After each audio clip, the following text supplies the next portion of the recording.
Coming up on Network Africa. French military to begin examining the black boxes found from the debris of yesterday's fatal helicopter crash. At least 39 people killed in flooding following torrential rains overnight in the Democratic Republic of Congo.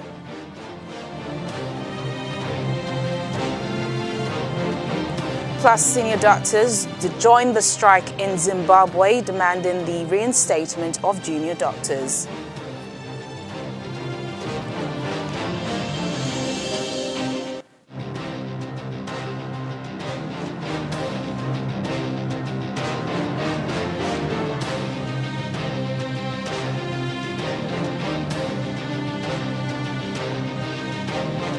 Hello and a warm welcome to the program. I'm Teniola Shobowale.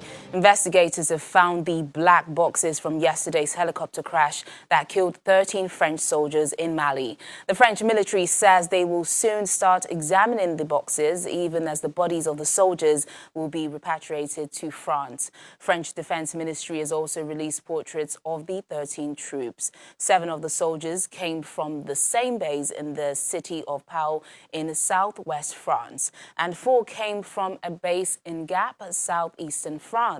The remaining 2 soldiers came from bases in Varses and Saint-Christol, also in the south of France. These soldiers died when their helicopters collided during an operation against Islamist militants. It is the biggest loss of French troops in a single day since an attack in Beirut 36 years ago when 58 soldiers died. Meanwhile, Mali's President Ibrahim Boubacar Keïta has expressed his sympathies to France on the death of the soldiers. He also thanked the government of France, saying Mali is grateful for the work of the French military operation. Monday's crash highlights the human cost to France of leading efforts to drive insurgents from the region. France, the former colonial power in the region, first intervened in Mali in 2013 to drive out militants who would occupy the north. It still has a 4,500-strong force countering insurgencies in the wider region.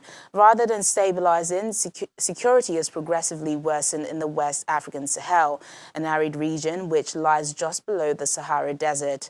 Islamist militants with links to Al-Qaeda and the Islamic State have strengthened their foothold, making large parts of territory ungovernable and stoking ethnic violence, especially in Mali and Burkina Faso. Away from Mali, authorities in the Democratic Republic of Congo say at least 39 people have died in flooding in Kinshasa following torrential rains overnight. The heavy rain caused landslides near the University of Kinshasa. A witness at the scene said at least 3 houses had fallen into a gorge and a recently paved road had also collapsed. Chunks of concrete and metal roofing could be seen sticking out of the freshly turned orange earth. The vice governor of Kinshasa province, Neron Mbungu, said rescue workers were continuing to hunt for bodies. Still in the DRC, in the wake of an attack on the UN headquarters in Beni, which left the building badly damaged, the head of the United Nations Stabilization Mission in the Democratic Republic of Congo says the situation is very disturbing. Leila Zerugui says the mission faces demonstrations from people that are frustrated with attacks from armed groups. On Monday, an angry crowd set fire to the UN office and the town hall in the eastern city to protest failure by government troops and peacekeepers in preventing a deadly weekend attack by the Allied Democratic Forces rebel group. Of course, very disturbing. We are facing challenges that it's very hard for a mission to deal with, because you have demonstration from people that are frustrated with attacks from armed groups. So the population paid a very high price. You remember when we started the Ebola, it was also we faced a lot of resistance from the population and attacks, and we have a doctor that was killed. So this is something that we know and we try to deal with and to address. Now, the United Nations High Commission for Refugees has launched the first repatriation from the Central African Republic from the Democratic Republic of Congo. Nearly 600,000 refugees from Central African Republic are living in DR Congo and other neighboring countries, while an equal number remains displaced inside its borders. Hundreds of refugees currently living in the Democratic Republic of Congo have returned home to the Central African Republic in the first ever voluntary UN repatriation. The program is from DR Congo for around 172,000 people forcibly displaced from the Central African Republic since 2013. The start of the voluntary repatriation program follows a tripartite agreement signed by UNHCR and the governments of DRC and CAR in June 2019. My feelings, I can tell you that they are really unlimited, because after 6 years of absence, I'm happy to find that my friends and my parents know that I'm home today. So I pray to God. We are like newborns. Today we arrived and we will adapt to the country.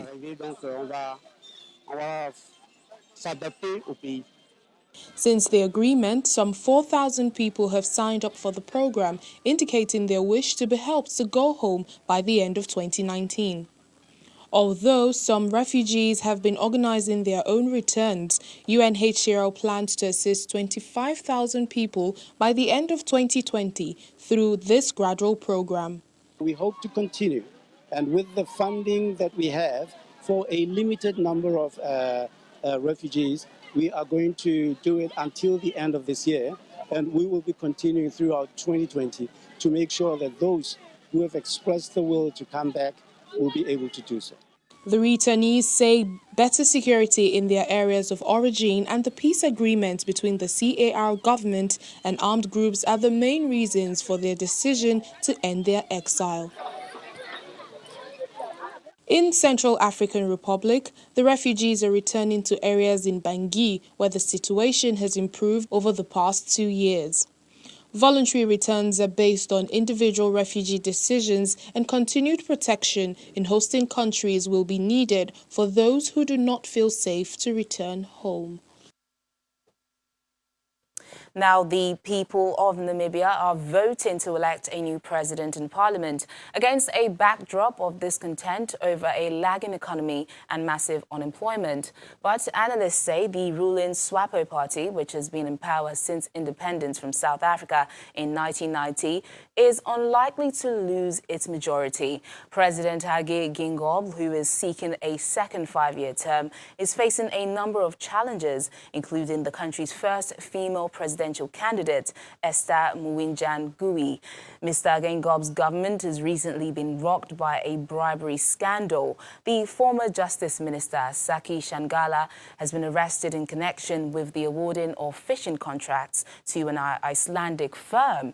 He was detained along with the former head of an investment firm, James Hatu Ikulipi. The Justice and Fisheries Ministry resigned over 2 weeks ago over allegations that they had awarded fishing quotas to Iceland's biggest fishing company in exchange for money. Now, the Electoral Commission in Guinea-Bissau says 2 former prime ministers will face each other in a presidential runoff after winning the most votes in Sunday's first round poll. The incumbent, President José Mario Vaz, came forth with 12% of the vote. The 2 frontrunners, Domingos Simões Pereira and José Pedro Sambu, both served as premiers under Vaz. There was serious political infighting during Mr. Vaz's tenure, as well as problems with corruption. Guinea-Bissau has had multiple coups since independence in 1974 and is used as a transit point for Latin American drugs bound for Europe. Away from electoral matters, senior doctors in Zimbabwe have gone on strike in protest to the sacking of hundreds of junior doctors who boycotted work in a pay dispute. The Senior Doctors Association, SDHA, have vowed to stop all emergency services until their junior colleagues have been reinstated. In a statement referring to the bad state of healthcare, the senior doctors said that a silent genocide continues to be perpetrated upon the people of Zimbabwe. It details the lack of drugs and equipment that doctors have to deal with and says that conditions are no longer safe for treating patients. More than 400 junior doctors have been fired after withdrawing their services. They are demanding a 500% salary increase as a cushion against triple-digit inflation. Nurses in clinics have also been on strike, demanding a living wage. Many patients say they have been turned away and some sent home to die. Zimbabwean journalist Nigel Trimble joins us now for more on this story. Nigel, thanks for joining us. How are South Africans reacting to this latest development in the health sector? Well, the wheels have certainly now come off in the country's health sector in this current development, which did not necessarily shock Zimbabweans and the general populace, as it was really bound to come, that the senior doctors were going to react this way to the move by government to weekly dismiss doctors for simply asking for better conditions of service. So, yes, Zimbabweans are really dismayed, but the wheels have been coming off. But I think now it's at a point, a critical point where the health sector is now literally just come to a halt. It's come to a complete halt. More than 400 junior doctors were fired after withdrawing their services. Now the seniors want them back. Is the government really ready to listen to these doctors? The fact of the matter is, until we really address the economic fundamentals, and that is to say the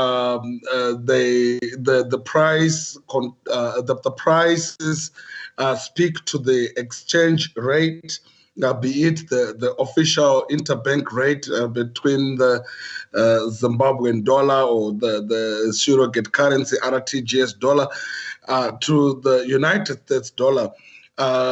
Once we do not address that, I don't see there being any consensus, because any proposal that the government is going to put forward that is going to be tabled in local currency is not going to be acceptable to these doctors. So I think it's a bit of a broader structural, economic structural issue, which one would have hoped that the national budget would have addressed, but unfortunately it did not.